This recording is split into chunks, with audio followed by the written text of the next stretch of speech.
Today we have a story of a Redditor who messed up by telling a girl they've seen her before and accidentally looking like a huge creep. We'll get into that in a bit, but first, today I messed up asking my husband, "You wanna wrestle?" Laying in bed with my husband tonight, he's playing a game. I wanted to initiate hooking up and I thought I came up with a brilliant line I was so confident would work. So I turn to him and say, "You wanna wrestle?" He laughs, I laugh, and then he goes back to playing his game. I thought, okay, he's just going to finish his game, I can wait. I'm thinking he definitely picked up what I was putting down. I waited a while, still nothing. I decide to read my book while I wait, still nothing. I switch to scrolling on my phone, a little less confident, still nothing. At this point, it's been about an hour since I've used my top tier line. I give a kiss goodnight thinking maybe now he'll make his move, still nothing. So I stay there, definitely not sleeping, waiting and hoping. Another hour and a half later, and he's finished with his game. He kisses me goodnight and I tell him, "I love you," so he would know there's still time to wrestle.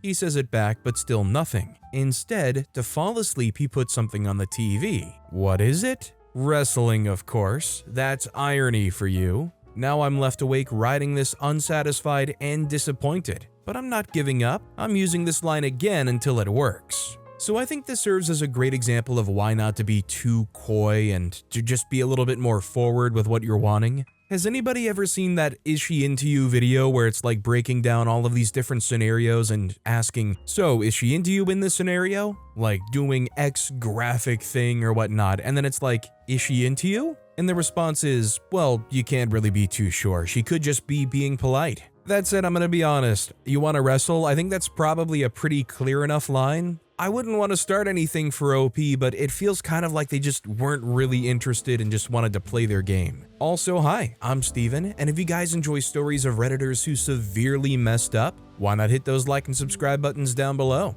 Our next story is, today I messed up by sending my snarky "look at this email" screenshot back to the person who wrote the email. Happened yesterday, damage equals 98% emotional, 2% career related. I was riding the bus home after a long Monday when a teammate, let's call her Lucy, sent a group email full of last-minute changes for a project that already felt cursed. Subject line, final assets, please review tonight. I opened it on my phone, saw 3 glaring typos and a wrong deadline date, rolled my eyes, and decided to vent to my work buddy Tom. I screenshotted the email, wrote "Lucy strikes again" crying emoji across the image with the markup tool, and meant to DM it to Tom on Slack. 2 problems. 1. Gmail Mobile kept the email thread open in the background. 2. Share to Gmail sits right above Share to Slack in the Android menu. So instead of DMing Tom, I replied all, complete with my doodled screenshot and sarcastic caption to Lucy, our manager, and 2 external vendors. Realized it 3 stops later when Lucy simply replied,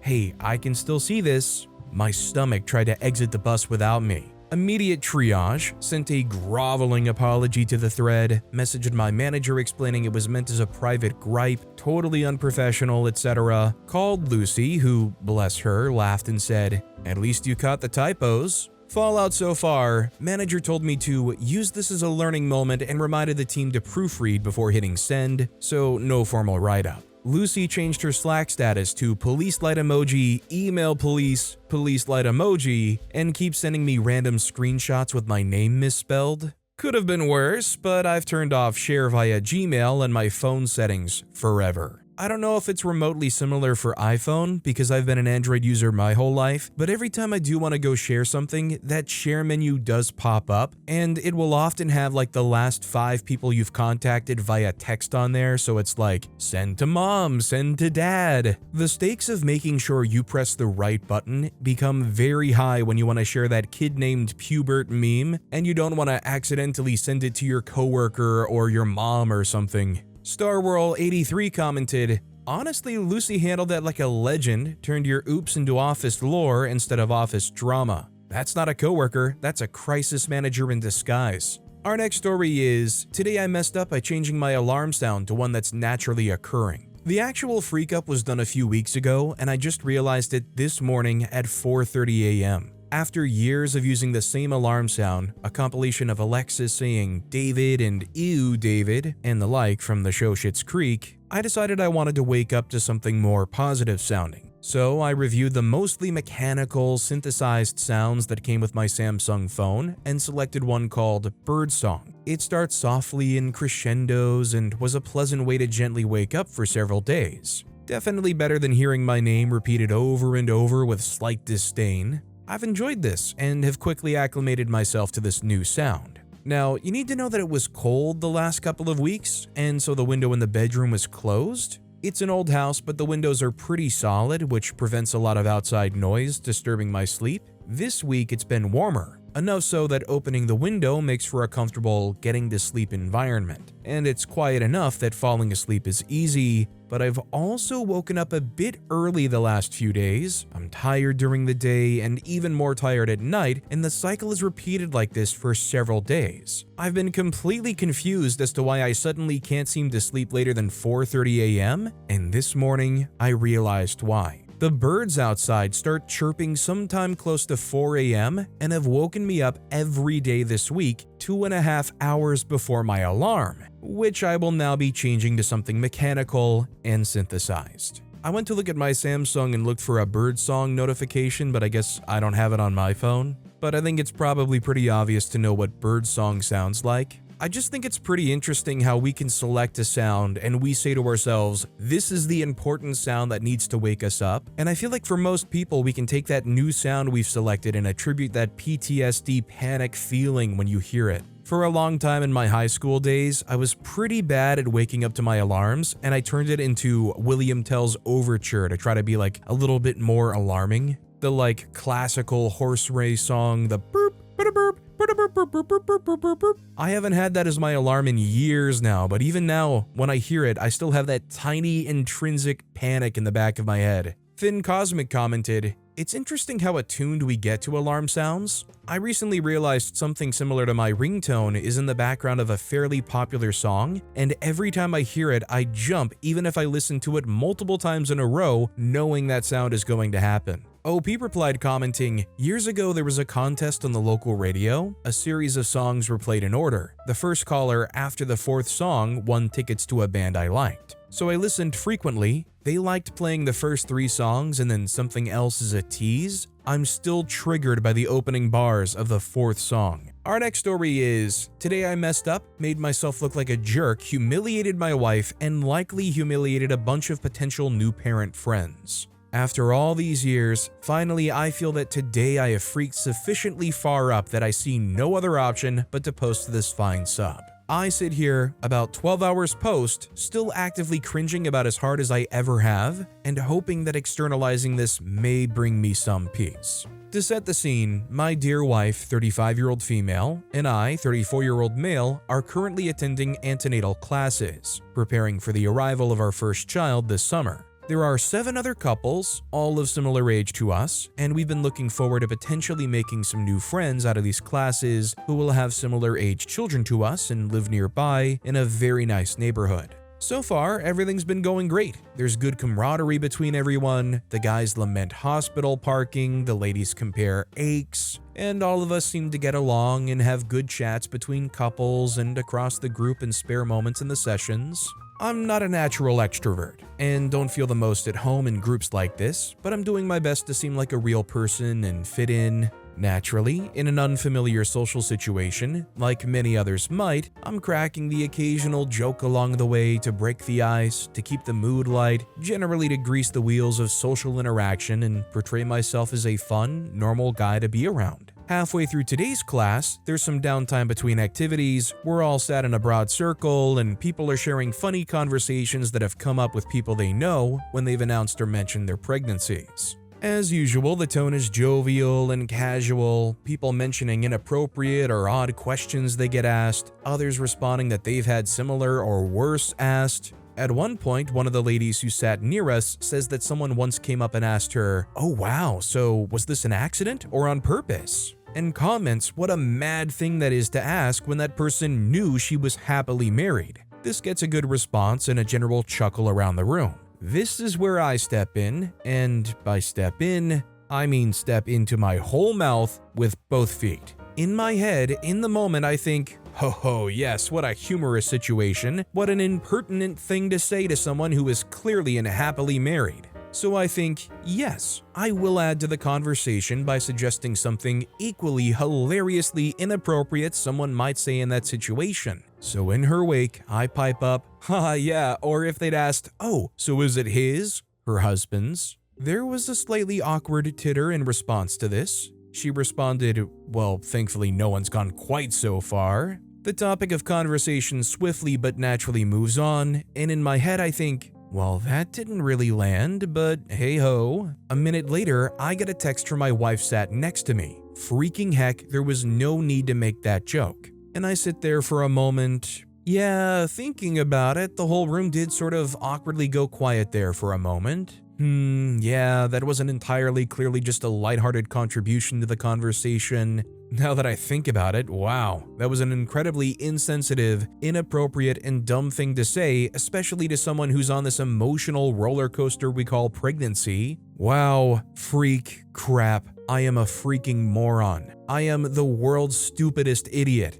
I've made myself look like the biggest fool in the room, and likely everyone thinks I'm an incredibly weird jerk for that. Obviously no mention of it is made, but I spend the rest of the class and the day in a sort of haze of embarrassment. The cherry on top, earlier in the class, as an icebreaker, we had each been asked to name one attribute we would like the baby to pick up from our partner. My wife easily replied with a smile on her face and looking lovingly at me, I would love if they got your wit and sense of humor. So there we are. I don't know if I should reach out to either the husband or wife at whom I directed this idiotic comment and apologize, or just leave it be, or just leave the country, or perhaps the entire solar system. So maybe I'm in the wrong here, but could OP's joke have been better? Sure, but I don't really think it's fair for OP to be lambasted over this and be like, I'm the stupidest person ever. They all hate me, I know it. Like, I just don't think what they said was all that bad. It's just one of those egg on the face, like, oh, that was such a stupid joke.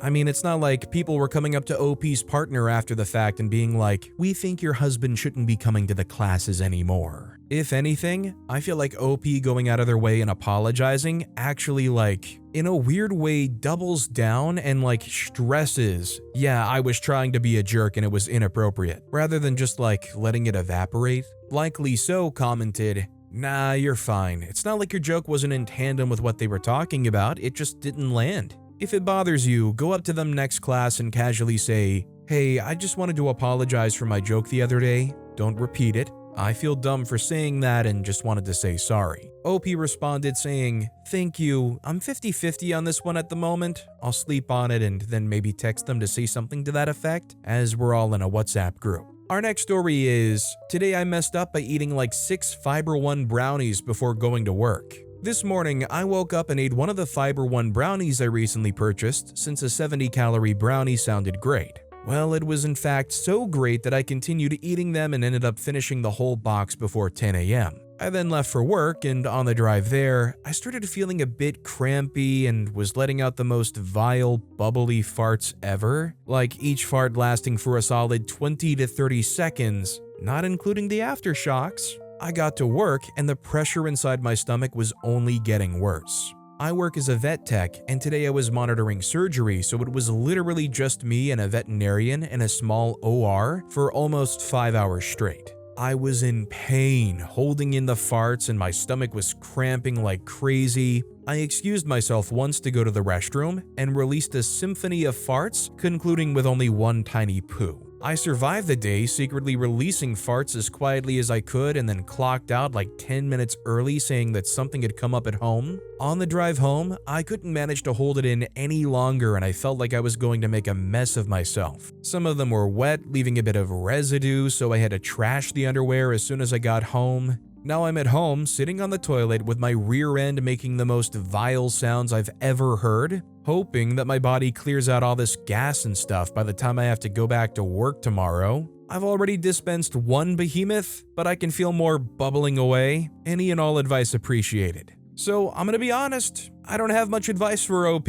I can't say that I've ever been one to indulge in too much Fiber One bars. That said, I will say, and bear with me, I'm not going to get too graphic like OP seems so eager to do, but there's a lot of those zero sugar candies out there that say they have zero sugar, but it's actually got like alcohol sugars in it. You have to be careful with those because those will wreck you. Silverwick commented, "No! When Fiber One bars first came out, I was working in a grocery store. I remember that they had really good coupons on them, making them almost free, so most of my coworkers and I each bought a box that day. They were so tasty, we all had a couple of them before work the next day." Yep, the whole store was nothing but farting employees everywhere you went. Even a whole line of farting cashiers. It was hilarious. Our next story is, today I messed up by trying to figure out why I couldn't pay my traffic citation. May 14th, I got a speeding ticket in my work car for going 82 and a 55. Oops, yeah, it was dumb. I lost the ticket because I lose everything that's not attached to my hip. I've been trying since then to send a contact the court and get a copy of my ticket and pay the ticket online. It's been frustrating since I have to report it to my boss and also pay the ticket. The sheriff's department only uploads tickets on Mondays. I've been calling, but repeatedly they haven't found anything, and this Thursday was supposed to be the court date, so I was getting nervous. They suggested I call the records department at the sheriff's office, so I do. I reach records, and they search for citations on that date with my name on it, and they turned up nothing. I tell them the name of the deputy, and they transfer me to dispatch. Dispatch says they found the name of that deputy, a call log of the traffic stop, but the deputy had left the department that week. Apparently before he had left, he hadn't uploaded the tickets in his system. They said they would talk to the other deputies and have them upload his tickets for him, so sure enough, I get a call today from the court with a new court date and payment information for my ticket. I'm gonna say it's disingenuous to say that OP's like this overly honest person that ratted themselves out here, because they lost the ticket and they wanted to make sure that they're not going to get arrested for failure to appear or pay. There was no way of knowing that they didn't get the ticket into the system. OP would be gambling so hard if they were like, well, I guess the ticket's not there, I'm just gonna act like I don't owe anything. Leaky Buttfire commented, "It's too bad you lost the original ticket. I had something similar happen when the cop didn't file the ticket for some reason. I showed up on the court day, but it wasn't on the docket. Asked about it, they looked into it and found no record of it. On-duty sheriff called me a lucky MF and then told me to get lost. Nothing ever came of it." Semikami commented, "That sheriff was probably right. Sounds like a true stroke of luck. Honestly, OP's situation could have turned out better if he caught it earlier, but sometimes the system is such a mess, it's impossible to know what's actually happening. I had a similar case where I paid a ticket, had proof, and months later got a notice about a missed court date I never had. Had to go down in person with receipts to clear it up." Our next story is, today I messed up by greeting my cat while on the phone. Throwaway because I'm legitimately so embarrassed. Important background fact, I call my cat White Boy as a nickname. It's a long story about how that came about, but the end result is we lovingly refer to him as White Boy when he enters a room. So I have to pick up a prescription at Costco, but I'm not feeling well and wanted to double check that my partner could just go straight into the pharmacy and pick it up for me without my Costco card, since they're doing the scanning machines now, and decided to call our specific club just to make sure. Better safe than sorry. I live in a pretty small state with one real city, so most of the time when I call the place, I'm on hold for a good bit since everyone kind of flocks to the city for everything, so I was expecting it to ring for a couple of minutes before an attendant picked up. My mistake. I've never had to call Costco before and didn't realize their team is freaking on it. So I'm mentally prepped to basically have my phone on standby for a bit when my cat jumps on the bed. As always, I very excitedly greet him with, "Hi, White Boy," as the call rings one singular time and the attendant picks up. He immediately, in a semi-horrified, semi-confused voice answers, "Hello?" And I was so mortified that I couldn't bring myself to clarify and simply barreled through with my question and was promptly transferred to the appropriate department. I can only imagine one nice thing for OP is knowing they're probably top 3 all-time greetings upon picking up the Costco phone. "Hi, White Boy." Gotta be honest, would not give my pet a nickname like that. Kitty Chimera commented, "That's kind of the best. My cat's named Batty and I call him Bat Crap sometimes. I was working from home and was on a really boring meeting with my whole department, 75 plus people, and didn't realize that I'd accidentally unmuted myself and my cat walked up. In the middle of the director giving some kind of talk, I went, "What are you doing, Bat Crap?" just in a conversational voice. The director abruptly stopped and someone said, "Hey OP, you're not on mute." It was so freaking awkward. I tried to explain it was my cat and his name was Batty, and I wasn't calling our director bat crap, and I wanted to immediately log out and crawl under a rock. Our next story is, today I messed up by using fresh pineapple instead of canned. I was in an adventurous mood and was exploring recipes for dinner. I came across a teriyaki meatball dish that I'd eyeballed before, but I didn't have all the ingredients before. I looked it over and realized with excitement, hey, I have a full pineapple in my fridge that I didn't know what to do with, and this was a great way to use it up. I read through the directions, and one step required me to use pineapple juice reserved from the can. Since I'm using a fresh pineapple, I can't do that, but I can just blend up a portion of the pineapple and use that instead, right? So I did. The smells emanating from the oven were promising. I eagerly served my children 2 meatballs each and sat down to eat, and good lord, what is this? This isn't meat, it's paste. I mean, the taste is fine, but it's sticking to the roof of my mouth. No, honey, you don't have to eat this. Put it in the trash. Yes, you can make popcorn. We got leftovers in the fridge, right? Let's do that instead. And yes, somebody did give me a pineapple that I accepted because it was free and I like pineapple. I'm gonna be honest, I'm not a culinary expert. I don't know what OP did wrong here. I had 2 years of culinary in high school. The first year, it was the last period of the day, so it was the cleaning class. I didn't get taught a single thing about culinary. The second year, they stuck me on dishwasher duty the whole year, despite being the breakfast serving class, because they never taught me anything in the first year. All I can say is, it's a shame that OP's pineapple and the meal were no good. Lucky Ducker commented, fresh pineapple contains a digestive enzyme called bromelain. It literally tries to digest your lips and mouth when you eat it, and only the copious saliva triggered by the taste prevents it from injuring you. Some people can't eat fresh pineapple at all. The heat used in canning pineapple completely deactivates this enzyme, making fresh and canned pineapple 100% non-interchangeable. Our next story is, today I messed up by falling asleep when my parents weren't home. For context, I'm still a teenager and not a full-grown responsible adult. So this started when my parents had to go for some work at 6 p.m., and as usual, I wasn't going to accompany them, so I was left home alone. Their work got done, and they decided to hit up my uncle who lived down 4 miles ahead. In spite of knowing this, my dumb self thought to take support of a pillow on my head and lay in a sleeping position while watching a football game. Eventually, the game got boring and I started to fall asleep.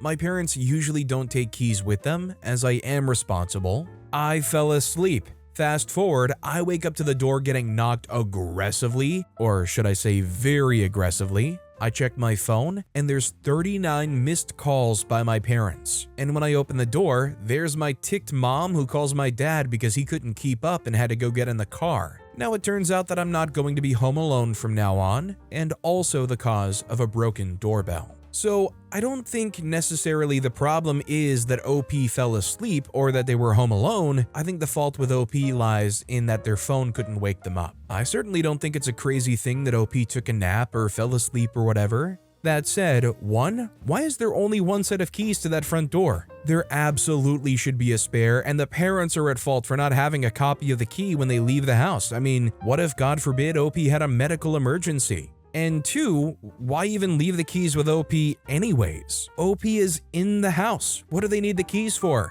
Sherlip commented, you're more responsible than them. You're telling me they left at 6 p.m. for hours and expected you to just be awake whenever they got home and didn't even have a house key? Nah, absolutely not. They need a key of their own. Archery commented, agreed. Snoozing off in your own home on your time off should not be a crime. OP should have turned up the volume of his phone, but I can't believe that OP's parents left without keys to their own house and freaked out after being unable to contact them for 2 lousy hours. Our next story is, today I messed up by complaining about men who dye their hair in front of my friend whose husband dyes his hair. This happened yesterday and I'm still cringing. We were all hanging out, me, my husband, and one of my close friends and her husband. Casual evening, wine flowing, conversation meandering from work drama to random pet peeves. At some point, I start venting. Okay, maybe passionately ranting about how I cannot stand when men dye their hair. I don't even know what set me off. Maybe it was something we saw on TV, but I just went off about how it always looks weird or artificial, and how I wish men would just embrace the gray and age gracefully.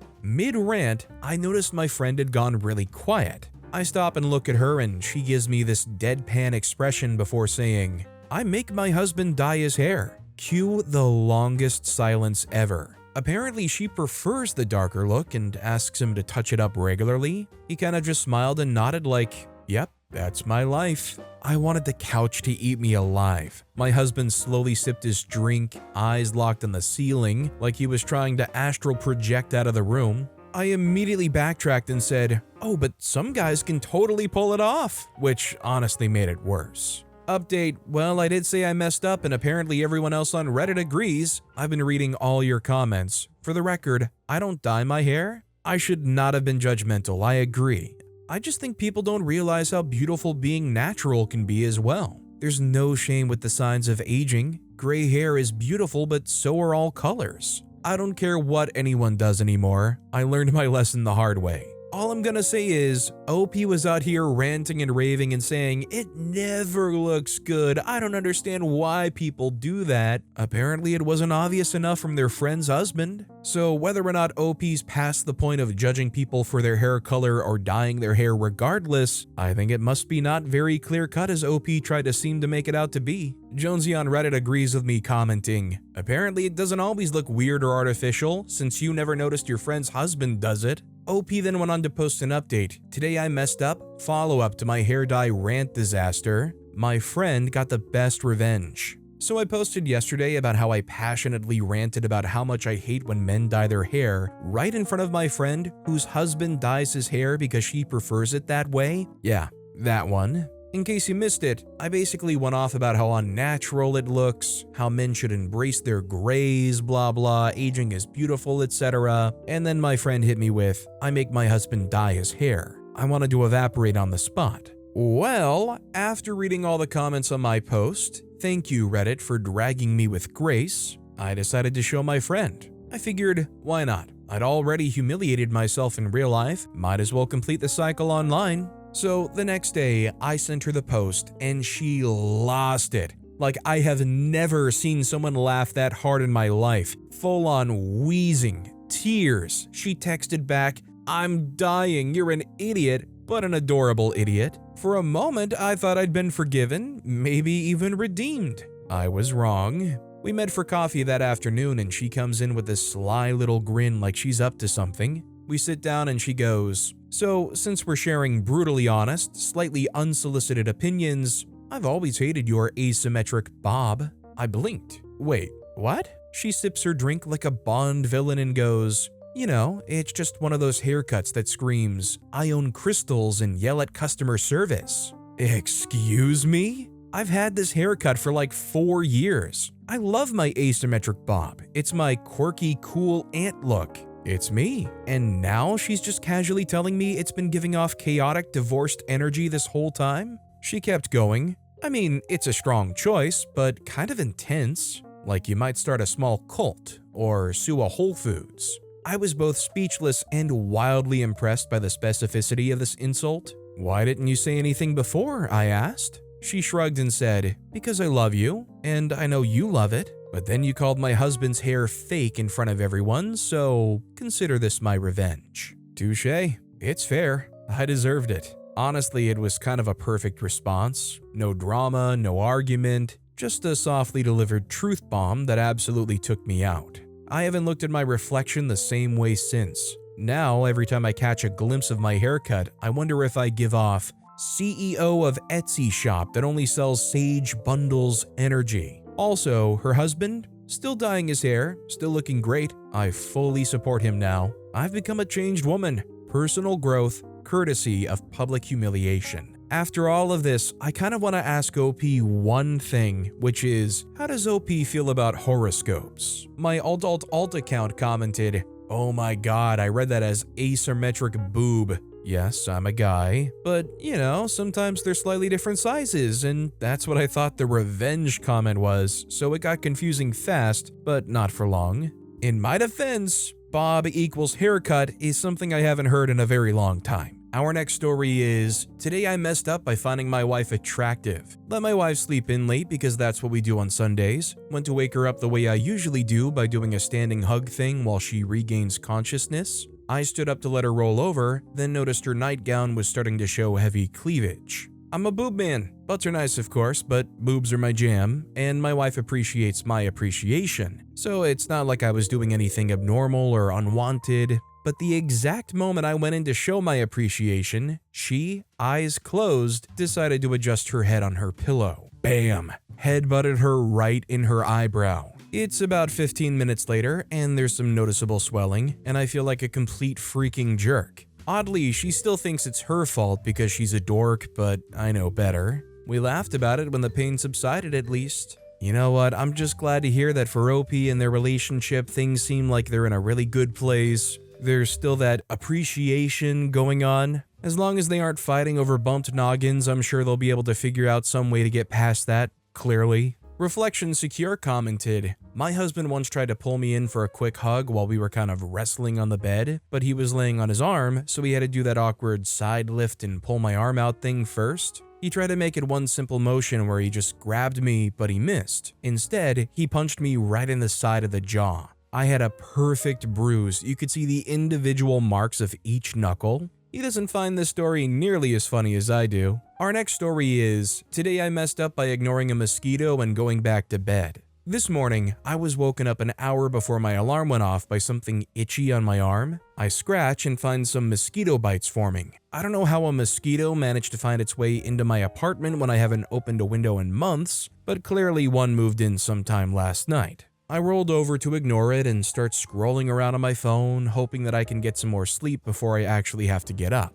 A few minutes later, I see what I assume is the same mosquito fly by my phone screen. I try to take it out with a smack and a swat, but no luck. I then realize my other arm now has bites. I'm the person who gets huge welts when I get bitten by mosquitoes, so I'm already annoyed. The bites will swell up bigger than dollar coins and get red hot and itchy beyond belief in minutes. I'm not looking to end up with any more than I already have, but I also don't want to get up out of bed yet to try and hunt this bug down. I decide my best bet is to wrap myself up like a burrito with only my nose and a bit of my mouth peeking out that I can breathe still. As I'm starting to fall back asleep, I feel a little tickle by my face and open my eyes to see that freaking mosquito flying around my tiny bit of exposed face. I try to grab it or crush it or something, but I definitely miss. I sit up and I can already start to feel the tiniest itch forming on my upper lip. Now I am ticked because I have a date in a few days and I'm sure this will still be swollen by then.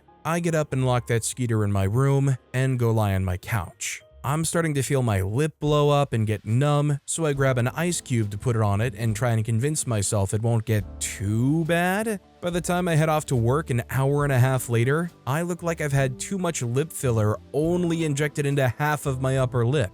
I finally decide to go to urgent care shortly after I get into the office because now I can't close my mouth properly anymore. I end up getting a steroid shot for $100 and end up with a nearly normal lip again by the end of the day. I got about halfway through the story and in the back of my mind I was thinking, hey, OP's got a date coming up, their lips are going to look plump and luscious. Like maybe OP should have gone back to sleep with the other half of their lip exposed. OP ever consider that? You know, it almost wouldn't surprise me if there was some shoddy place in a foreign country somewhere where you could purchase a mosquito lip injection service. It's all the rage and insert country here. Deco X Becco commented, if you need a lazy solution for a mosquito repellent, get a fan. It physically diverts them and the carbon dioxide from your body for them to track you, and cheaper than $100 for sure. Our next story is, today I messed up by hitting my niece. My female 18 niece is 3 for next month, so she knows and she likes to hit, bite, scratch, headbutt, you name it.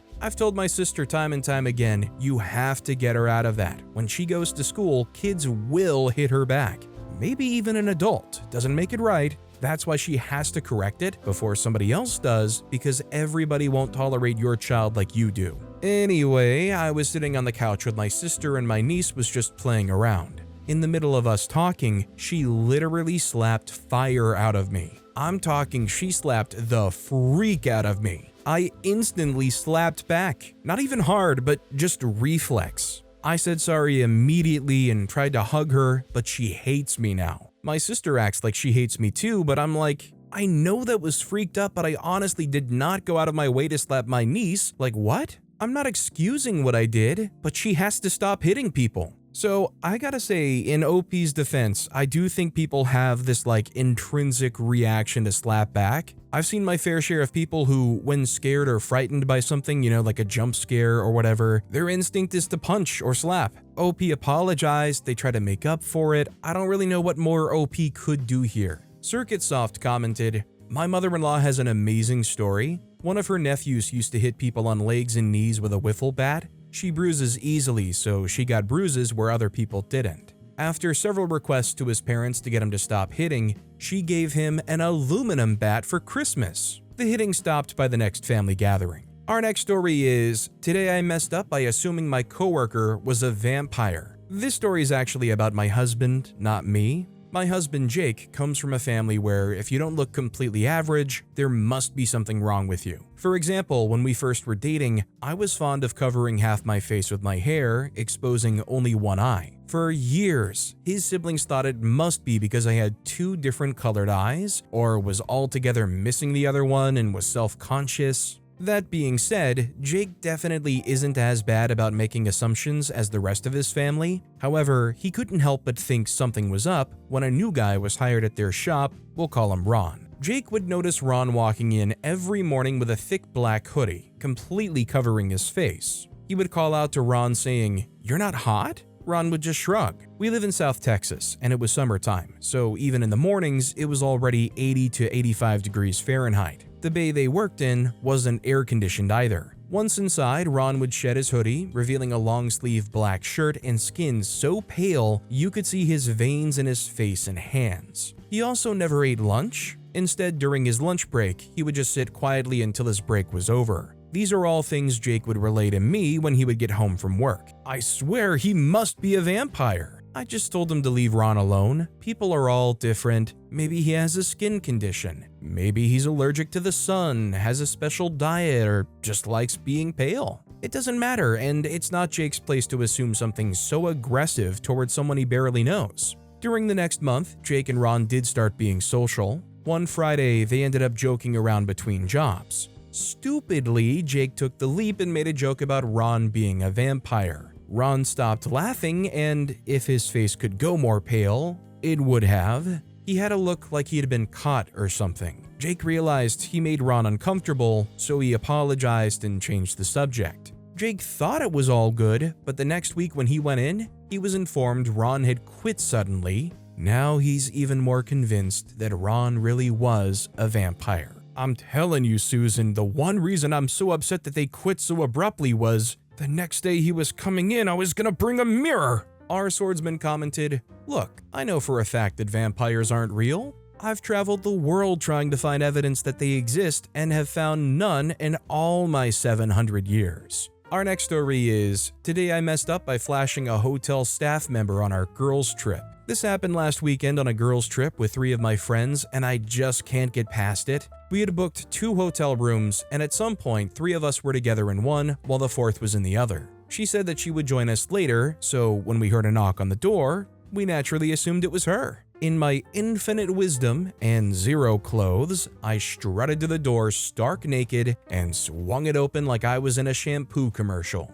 And no, it wasn't my friend, but a poor, unsuspecting hotel attendant who had come to politely ask us to pipe down. His soul seemed to have left his body, and his face went red. He hurriedly stuttered something about noise and basically moonwalked out of there without making eye contact. I was also flushed with embarrassment after he'd left, and my friends laughed over it for a while. I still can't look at room service the same. So, I'm gonna be honest. A lot of questions going around in my head, trying to understand the girls' trip thing going on here. Ultimately, I am going to keep those questions reserved to my head and firmly choose not to creep this up. Canadian Germany commented, "This happened not infrequently when I worked in a 5-star hotel. The best one was the group of 4, 2 guys, 2 girls, that ordered champagne and asked me to do the champagne show, uncorking outing, etc. in the bedroom while they were having an orgy. After the first bottle, they were like, 'Please don't knock and make us answer the door, just come to the bedroom and deliver.' Tip was great."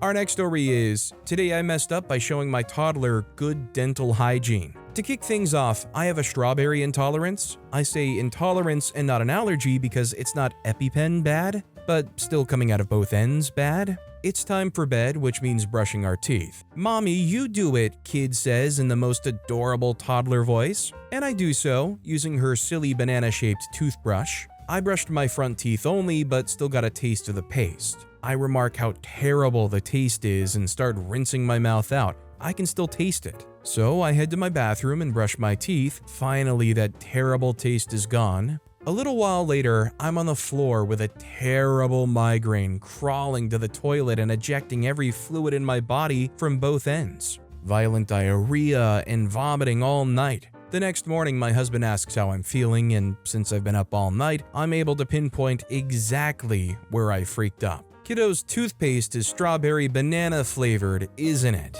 Edit to add, I went with intolerance because in the past I've said it was an allergy and have had armchair doctors of the internet lose their minds. It's pretty wild that folks get uppity about intolerance versus allergy. I and my whole family consider and treat it as an allergy. I looked at the ingredients list. Strawberry isn't listed, but it does say natural flavor. I don't know, and at this point, I don't care. Orajel kids can freak right off, into the trash it goes. Now, I'm no Orajel kids expert, but who knows what chemical or ingredient could have been in that thing that would make OP upset. I mean, maybe for some weird reason it just went off in general. Maybe that's why it just tasted so darn bad. But also, can we address the topic of why every toothpaste is like minty and has like a slightly off-putting flavor? I think the going explanation is you just don't want it to taste too good that you actually want to eat it because of how bad it is to eat it. Anybody out there hear about that company that had like actually tastes like real stuff or good toothpaste, and they actually came out with one that was KFC fried chicken flavor? All I know is, as a person who really likes KFC fried chicken, I'm not trying that. Definitely unsure commented, "If you are simultaneously crapping your brains out and spewing chunks with a massive migraine from a little strawberry flavoring, I would say that's more than an intolerance." Our next story is, "Today I messed up, told my friend how much I can't stand paperback novels before she gave me my birthday gift. I, 55-year-old female, was out to lunch with a good friend of mine, also 55-year-old female, to celebrate my birthday. We've been friends for over 20 years, and one of the things we've always bonded over is our love of books. We read totally different genres. She's more mystery and thrillers, I'm more memoir and literary fiction, but we both adore reading and always end up talking about books whenever we see each other. Somewhere in the middle of our lunch, we got on the topic of physical books versus ebooks, and that somehow veered into paperback versus hardcover, and I started to tell her how much I don't like paperbacks. How they're flimsy, how I hate how the covers bend and never quite lie flat again, how they never sit nicely on a shelf, how I like the weight and substance of a hardcover in my hands. I even made some joke like, if I'm going to commit to reading 300 pages, I at least want to feel like I'm holding something worthy of that time. I could see her kind of nodding politely, not saying much, which I took as her agreeing or at least just listening, so I just kept going. I wasn't trying to be mean or snobby, I thought we were just having one of those book people get it conversations. Then she smiled awkwardly and said, "Well, speaking of books," and reached into her tote bag and pulled out a wrapped present. "Happy birthday!" I slowly opened the wrapping, already feeling my face go hot. Of course, it was a book. A novel she'd been raving about a few weeks earlier. A thoughtful, sweet gift from one reader to another, and of course, it was a paperback. I laughed awkwardly and said something like, "Oh wow, I've been meaning to read this," and thanked her, but the whole energy had shifted. She smiled and said, "I thought you'd like it." And then, to make matters worse, she added, "I debated getting the hardcover, but this one had such a nice cover design, and I figured it would be lighter to carry." I tried to recover and said something dumb like, "Oh yeah, no, totally. I mean, I still read paperbacks too. I'm not that picky." But the damage was done. We finished lunch and she was perfectly pleasant, but I could sense this subtle coolness the rest of the afternoon. She didn't bring up the book again. I texted her later that night to say thank you again and that I was excited to read it, and she responded with a "glad you like it" and a smiley face. I can't tell if it was a genuine smiley or one of those passive-aggressive ones. I think this is just unfortunately going to be one of those things where the other side is just disappointed. Like, understandably, how can you not be? You try to get a thoughtful present, and right before you can deliver it to them, the person basically says, "Oh, I loathe the exact thing that's waiting for me." It kind of reminds me of a viral video that went around a few years ago. Not sure if anybody's seen it, but it was a prom proposal video. Basically, a guy was driving with his, I am assuming, girlfriend, and he had put signs out on the side of the road that basically said, "Will you?" and then a ways down another sign that says, "Go to prom," and then he was going to hold up one more that says, "With me?" ?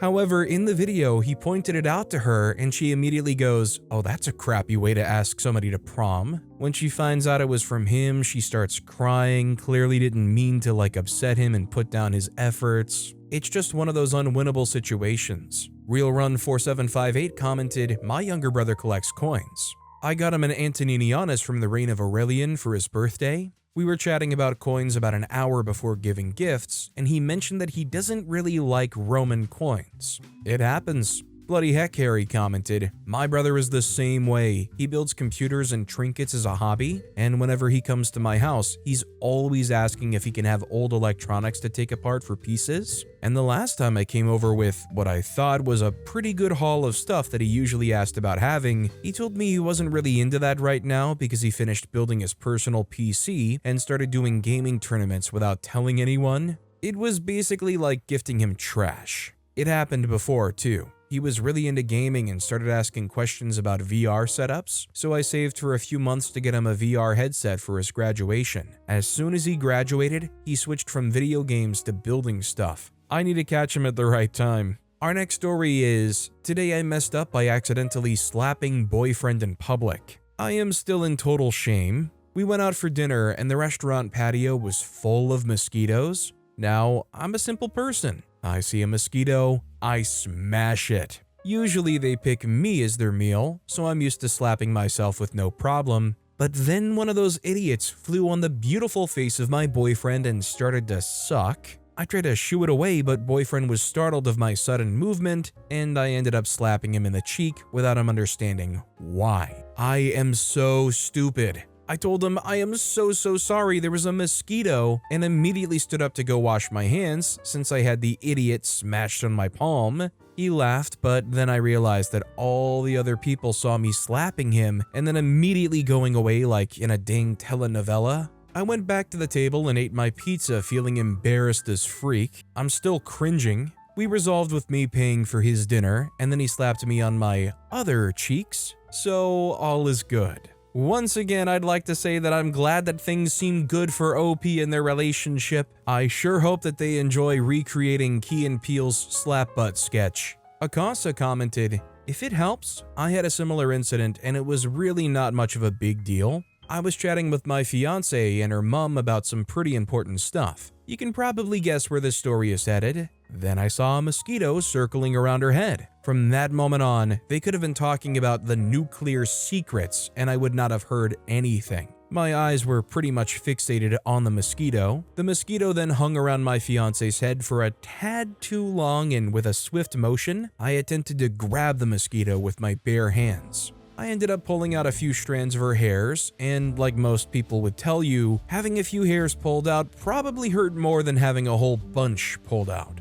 Obviously, this startled her, but I quickly explained what happened. What made this not a freak up was that miraculously, when I opened my hand, there was indeed a mosquito, which quickly made the situation wash away. Our next story is, "Today I messed up by letting my AirPod run out of battery on a company-wide call. My AirPods were low on battery, but I thought they had enough to make it through a company-wide call. There were about 500 people on this call, and today they had guests from different companies speaking about our industry. Well, my talkative coworker came over to my desk and started talking to me about random stuff. As we were talking, my AirPods ran out of battery, but I kept talking, thinking I'll just turn up the volume on my computer when he leaves. The conversation had turned to hairstyle and how I style mine with gel and sometimes have to use a blow dryer. We're both dudes. Well, it turns out when my AirPods ran out of battery, the computer had switched my audio and mic settings to the built-in computer software. This also caused me to become unmuted in the call, but my computer speaker was muted since I always have volume at 0, so I didn't realize. As I told my coworker all the feminine strategies I used to style my hair as a guy, all 500 people were listening. Supposedly, the CEO was freaking out because he couldn't figure out how to mute me, and it lasted like 20 seconds until I turned around to see my boss had messaged me to mute myself. This was all happening during the guest speaker presentations. I can't stop thinking about it, and now I'm being made fun of. In a joking way, this is all so embarrassing. It's interesting that OP takes all that time and care of their hair and hair products and whatnot, but definitely doesn't take the time to make sure their headphones and computer and all their devices are ready for a 500-person meeting. I tell you what, my social anxiety is so bad, there would be no way that I wouldn't have like a contingency of like 2 backup options. I would be like searching on how to disable the built-in computer microphone just to make sure this couldn't happen. Dubra commented, "You can use them one at a time, you know, they both have a mic. On long calls, I switch over on the first low battery beep and put the low one in to charge up."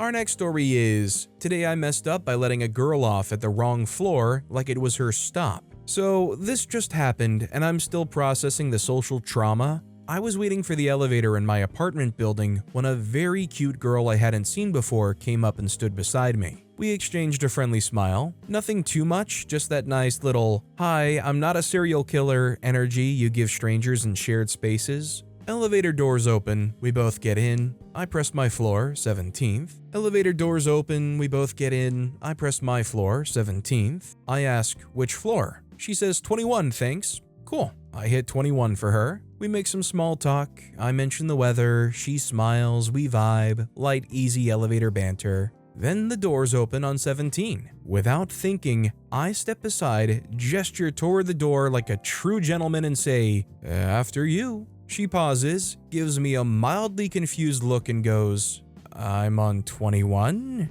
Cue the instant internal facepalm. I just tried to let this girl off at my stop like I was the elevator concierge of floor 17. We share 1 second of high-density awkwardness. I smile like an idiot, nod like I meant to do that, and walk out. I am now considering new apartments, preferably ones without elevators, or attractive women, or eye contact. You know, I feel like this is one of those things where you read it and you actually feel like it's not as bad in person. You know, you have that little, "Oh yeah, I don't know what I was thinking, sorry about that, have a nice day," and you leave. But I just know actually living that moment and having to reflect upon it would be so much worse. It's just as good as having that exchange with a ticket attendant at the movie theater. "Enjoy the movie, you too!" The Cosmic Fox commented, "This is the most awkward kid thing I've ever read." It doesn't matter, she doesn't care, don't make it weird in your mind. You can just say, "Oh yeah, my bad," and then go on with your day. Heisenberg556 commented, "No, this is a big deal. OP, don't listen to this guy. She's going to forever look at you and think of this moment. You need to repeat the scenario over and over in your head and lose sleep over this. I recommend running in the opposite direction if you ever see her again." Only kidding. Her life continued like normal, and so does yours. Our next story is, today I messed up by failing an employment drug test without ever doing drugs. This didn't happen today, it happened a couple of months ago. I quit my well-paying job in Massachusetts to move back to New Jersey to take care of my mother. She has osteoarthritis and be close to family and friends. Paid an arm and a leg to move back, and within 2 weeks, I was miraculously able to get a written offer for a senior electronics engineer job at a well-known Japanese medical instrumentation manufacturer with an on-site US-based office 10 minutes away. I was set to start in 2 weeks and needed to simply pass the drug employment screening. Around the same time, I was taking care of my mom as she has osteoarthritis. She currently takes meds, but they don't help much with the nerve pain, so I did some research and some folks sweared by CBD. Disclaimer, I take non-THC CBD time to time. It helps me sleep and relax and is non-psychoactive. The full spectrum oil has less than 0.03% amount of THC, and the company that makes it is highly reputable and FDA approved. I don't smoke weed nor take anything with THC. I've been sober off that stuff for over 6 years. So it turns out this same CBD company makes a CBD cream for muscle and joint pain. So I figured I would order some and try administering it to my mom's knee to see if it helps. The cream arrives, and for all 5 days before the drug test, I applied the cream on my mom's knee with my hands. It helped her a little, but overall I didn't think much of it. Fast forward to after the drug test, it's about a week before I'm due to start the new job, I get a call from the lab that I had marijuana/THC in my system. I'm like, what the freak? How? Turns out this cream that is advertised as a CBD cream, no mention of THC anywhere, had some THC in it, and it transdermally passed through my skin as I was the one applying it on my mom's knee. I looked it up in the lab summary data on the company's website, and the cream does have enough THC to be reported. I explained to the company everything, showed them the lab summary of the cream and everything. They initially sympathized and were allowing a retake. I spent a whole week doing cardio and eating clean to detox it out of my system, but eventually they rescinded the offer after further investigation. I resumed job hunting, and now I'm headed to Austin to join another company because aside from this role, New Jersey is freaking barren in the type of engineering work I do. Look, if the company doesn't want to hire you because it registered you as having marijuana/THC in your system, fair enough, whatever. Maybe I'm too much of a hippie, I don't know, but I feel like that shouldn't be like the make or break for your job, unless it's a job where you literally cannot legally be impaired in any way. Now, if OP said that they were next in line to become a spinal surgeon, maybe I could understand them having an issue with that. Kubera69 commented, "Those urinalysis drug screens don't identify the presence of THC in your system. They're only able to identify the presence of metabolic byproducts produced by cannabinoid receptor activity, which are expelled in urine." Long story short, that means your non-THC CBD gummies are the culprit here. Further investigation means the lab likely identified that the concentration of cannabinoid metabolites present was far too high to be from a single transdermal exposure, and your offer letter was rescinded because management probably just assumed you were lying. Our next story is, today I messed up by telling a cute girl in a coffee shop I'd seen her at my bus stop several times. Get ignored, older man comes over to tell me to go away. I walk away in shame. Let me preface this by saying that I've, male 31, been regularly going to group therapy sessions for over half a year to help with anxiety and heal from the past traumatic events in my life. I've since noticed my self-confidence improve massively just by being encouraged to talk openly to others, albeit in a safe space. On several occasions, whilst waiting at the bus stop to go to town, I saw this cute girl, female, 20-something. She glanced at me several times, but seemed shy. I smiled at her, debated to myself about starting a convo, but the bus would always arrive soon after she did. Thought nothing of it. On another occasion, 1 week later, I'm walking through town and turn a corner. She's right there. We walk past each other, locking eyes briefly, then both walk our separate ways. On the days I stop off in town to go to therapy, I start to frequent a local coffee shop. My heart skips a beat when I notice that she sat in the corner on her laptop. I notice her glance up at me when I order a coffee. We lock eyes. I look away, but when I look back, she's still staring. This would routinely happen every time I went in to order a coffee. She would watch me quietly from the corner. I took this for a sign that she was somewhat interested. On one occasion, after I'd ordered my coffee, I noticed her go up to the bar straight after I was leaving. She began chatting to the barista/bartender, catching my eye whilst she did so. I begin to think that she could be asking her for my name. As I'd exchanged a voucher card for a free drink, you get your name written on the voucher. One day, I'm in a particularly chatty mood. Going to coffee shops has been good as exposure therapy, but I feel the need to challenge myself by talking to strangers, so I greet the bartender serving me and engage in polite conversation with the person next to me in the queue. Emboldened by these positive interactions, I decide to attempt to talk to this cute girl in the corner who has noticed me by now. She's sitting next to a friend, both on laptops. I greet her friend, we've talked before several times, who's happy to engage in a short conversation. I then walk over to her, but she doesn't look up from her laptop screen. I should have thought more about what I was going to say, but before I have a chance to think, I blurt out, "Hey, I think I've seen you around by the bus stop I get on at. Name's bus stop." She doesn't move, continuing to stare at her screen. I feel the rising panic in me, feel blood rushing to my cheeks, my heart starts to race. She continues to ignore me. Then an older man, male, 50-something, comes over and tells me she can't talk right now, she's working. I'm really panicking now, and my fight or flight response is kicking in. I look up at him, back at her friend, back at her. Okay, I say, and grab my coffee cup and walk quickly out, looking down at my phone screen the entire time. I'm sure plenty of other people in there all saw the interaction, awkward as freak. It only occurred to me afterwards the implication of what I had said. I essentially publicly doxed her, and what I chose to open the conversation with could even be seen as a little stalker-ish, or generally creepy. But I stupidly thought it would be a good way to break the ice. My ears went hot, my brain clouded over, and I stammered like an idiot before I made a quick exit.